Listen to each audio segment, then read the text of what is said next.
ನಮಸ್ಕಾರ ಎಲ್ಲರಿಗೂ ಕನ್ನಡದ ಚೆಸ್ ಚಾನಲ್ಗೆ ಸುಸ್ವಾಗತ. ಇವತ್ತಿನ ಚೆಸ್ ವಿಡಿಯೋದಲ್ಲಿ ಲಾಸ್ಕರ್ ಟ್ರ್ಯಾಪ್ ಎನ್ನುವಂಥ ಒಂದು ಇಂಟ್ರೆಸ್ಟಿಂಗ್ ಆಗಿರುವಂಥ ಚೆಸ್ ಟ್ರಿಕ್ಕನ್ನು ನಿಮಗೆಲ್ಲರಿಗೂ ಹೇಳ್ಕೊಡ್ತಾ ಇದ್ದೇನೆ.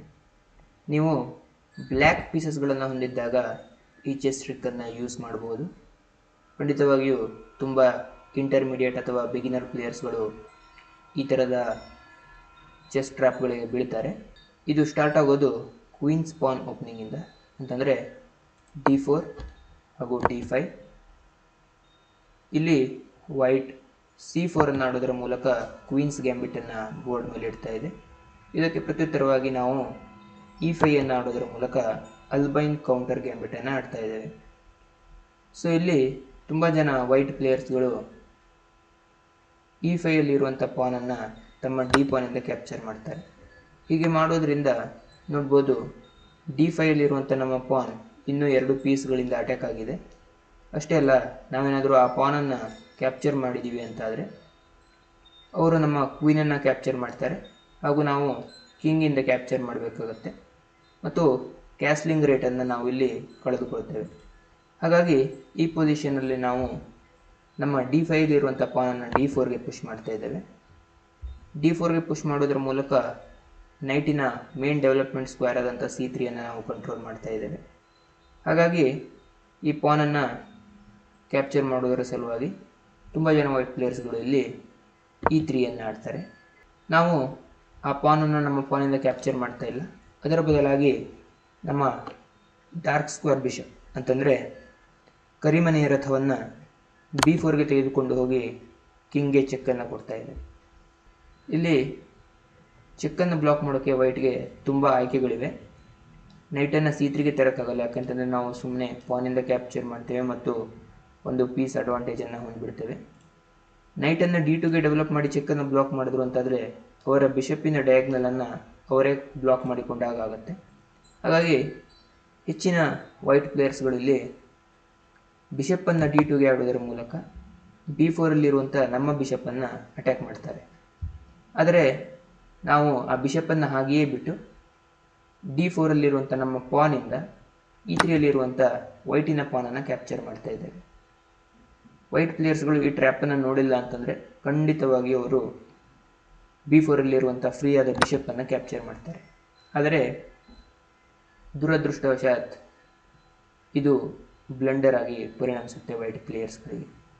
ಯಾಕಂತಂದರೆ ನಾವು ಇಲ್ಲಿ ನಮ್ಮ ಪಾನನ್ನು F2ಗೆ ತೆಗೆದುಕೊಂಡು ಹೋಗೋದರ ಮೂಲಕ ವೈಟ್ ಕಿಂಗ್ಗೆ ಚೆಕ್ಕನ್ನು ಕೊಡ್ತಾ ಇದ್ದೇವೆ. ವೈಟ್ ಕಿಂಗ್ ಏನಾದರೂ ಆ ಪಾನನ್ನು ಕ್ಯಾಪ್ಚರ್ ಮಾಡ್ತು ಅಂತಾದರೆ ನಾವು ಸುಮ್ಮನೆ ಅವರ ಕ್ವೀನನ್ನು ಗೆದ್ದು ಬಿಡ್ತೇವೆ ಇಲ್ಲಿ. ಹಾಗೂ ನೋಡ್ಬೋದು ಅವರ ಒಂದು ಬಿಷಪ್ಪಿಗೆ ನಮ್ಮ ಹತ್ರ ಒಂದು ಕ್ವೀನ್ ಇದೆ, ಹಾಗಾಗಿ ಇದು ಬ್ಲ್ಯಾಕ್ಗೆ ವಿನ್ನಿಂಗ್ ಪೊಸಿಷನ್ ಆಗುತ್ತೆ.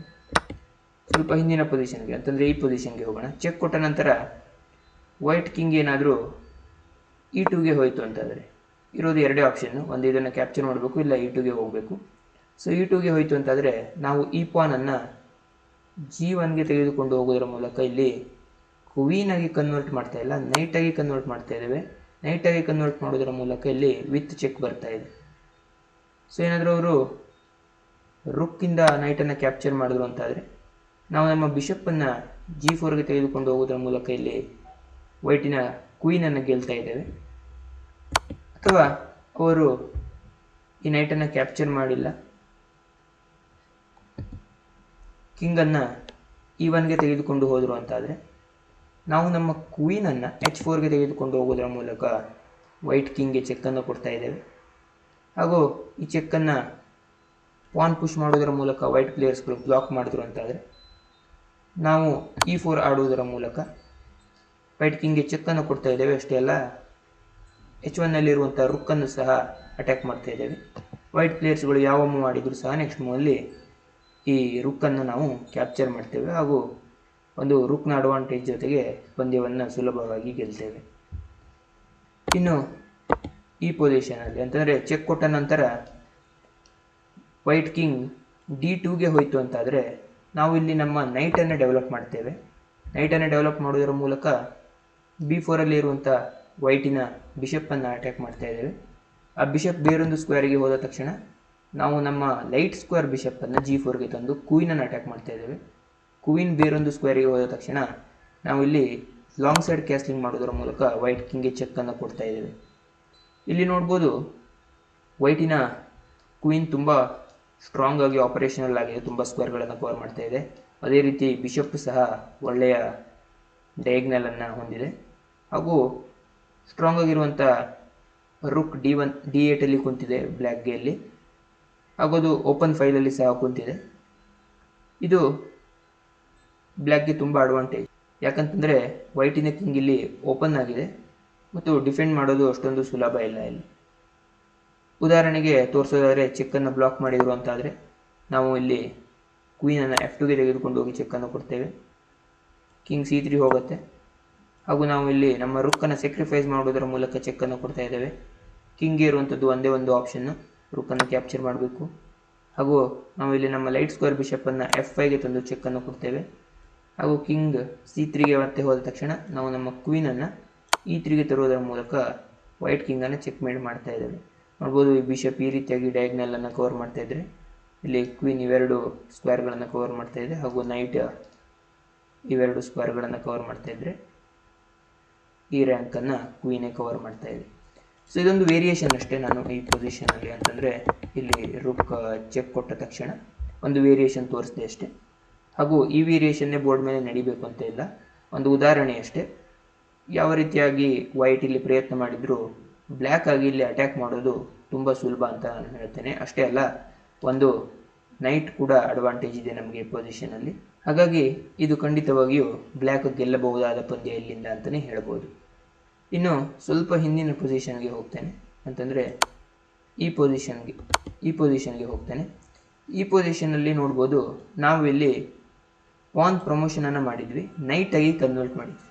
ಇಲ್ಲಿ ಕ್ವೀನಾಗಿ ಕನ್ವರ್ಟ್ ಮಾಡಿದ್ವಿ ಅಂತಂದರೆ ಇದು ದೊಡ್ಡ ಬ್ಲಂಡರ್ ಆಗುತ್ತೆ. ಬ್ಲಂಡರ್ ಅಂತಲ್ಲ, ಆದರೆ ಬ್ಲ್ಯಾಕ್ ಆಗಿ ನಮಗೆ ಇಲ್ಲಿ ಯಾವುದೇ ರೀತಿಯಂಥ ಅಡ್ವಾಂಟೇಜ್ ಸಿಗಲ್ಲ. ಯಾಕಂತಂದರೆ ನೋಡ್ಬೋದು ಈಗ ವೈಟ್ ಕಿಂಗ್ಗೆ ಚೆಕ್ ಇಲ್ಲ, ಹಾಗಾಗಿ ಅವರು ಈ ಕ್ವೀನನ್ನು ಕ್ಯಾಪ್ಚರ್ ಮಾಡಬೇಕು ಅಂತಿಲ್ಲ. ಅವರು ಏನು ಮಾಡ್ತಾರೆ ಅಂತಂದರೆ ನಮ್ಮ ಈ ಕ್ವೀನನ್ನು ಕ್ಯಾಪ್ಚರ್ ಮಾಡ್ತಾರೆ ಹಾಗೂ ಇಲ್ಲಿ ಚೆಕ್ ಇದೆ. ನಾವು ಅವರ ಕ್ವೀನನ್ನು ಕ್ಯಾಪ್ಚರ್ ಮಾಡಿದ ತಕ್ಷಣ ಈಗ ಅವರು ನಮ್ಮ ಕ್ವೀನನ್ನು ಕ್ಯಾಪ್ಚರ್ ಮಾಡ್ತಾರೆ. ಇವಾಗ ನೀವು ಬೋರ್ಡ್ ಮೇಲೆ ಇರುವಂಥ ಮಟೀರಿಯಲ್ಗಳನ್ನು ಕೌಂಟ್ ಮಾಡಿದರೆ ಇಬ್ಬರಿಗೂ ಈಕ್ವಲ್ ಆದಂಥ ಮಟೀರಿಯಲ್ಗಳಿವೆ. ವೈಟಿನ ಬಳಿ ಬಿಷಪ್ ಪೇರ್ ಇದೆ ಹಾಗೂ ಬ್ಲ್ಯಾಕಿನ ಬಳಿ 2 ನೈಟ್ 1 ಬಿಷಪ್ ಇದೆ, ಅವರ ಬಳಿ 1 ನೈಟ್ ಇದೆ ಹಾಗೂ 2 ರುಕ್ಗಳು ಸಹ ಇದೆ, 6 ಪಾನ್ಗಳು 2 ಸೈಡಲ್ಲಿ ಇದೆ ಹಾಗೂ ಇದು ಈಕ್ವಲ್ ಪೊಸಿಷನ್ ಆಗಿಬಿಡುತ್ತೆ. ಹಾಗಾಗಿ ಈ ಪೊಸಿಷನಲ್ಲಿ ನಾವು ಇಲ್ಲಿ ಕ್ವೀನ್ ಆಗಿ ಪ್ರಮೋಷನನ್ನು ಮಾಡ್ತಾ ಇಲ್ಲ, ನೈಟ್ ಆಗಿ ಪ್ರಮೋಷನನ್ನು ಮಾಡ್ತೇವೆ. ನೈಟ್ ಆಗಿ ಪ್ರಮೋಷನ್ ಮಾಡೋದರ ಮೂಲಕ ಅದು ವಿತ್ ಚೆಕ್ ಪ್ರಮೋಷನ್ ಆಗುತ್ತೆ. ಹಾಗಾಗಿ ನಾವು ನೈಟಾಗಿ ಇಲ್ಲಿ ಪ್ರಮೋಷನನ್ನು ಮಾಡಬೇಕಾಗತ್ತೆ. ಸೊ ಇವಿಷ್ಟು ಲಾಸ್ಕರ್ ಟ್ರ್ಯಾಪ್ನ ವೇರಿಯೇಷನ್ಗಳು. ಖಂಡಿತವಾಗಿಯೂ ನಿಮಗೆ ಲಾಸ್ಕರ್ ಟ್ರ್ಯಾಪ್ ಇಷ್ಟ ಆಗಿದೆ ಅಂತ ನಾನು ಭಾವಿಸ್ತೇನೆ. ನಿಮ್ಮ ಚೆಸ್ ಫ್ರೆಂಡ್ಸ್ಗಳಿಗೂ ಸಹ ಈ ವಿಡಿಯೋವನ್ನು ಶೇರ್ ಮಾಡಿ, ಅವರು ಸಹ ಈ ಟ್ರಿಕ್ಕನ್ನು ಅವರ ಪಂದ್ಯಗಳಲ್ಲಿ ಯೂಸ್ ಮಾಡೋಕ್ಕೆ ಪ್ರಯತ್ನವನ್ನು ಪಡಲಿ. ಹಾಗೂ ಮುಂದಿನ ವಿಡಿಯೋ ಜೊತೆ ಮತ್ತೆ ಬರ್ತೇನೆ ಅಂತ ಹೇಳ್ತಾ ಈ ವಿಡಿಯೋವನ್ನು ಇಲ್ಲಿಗೆ ಮುಗಿಸ್ತಾ ಇದ್ದೇನೆ.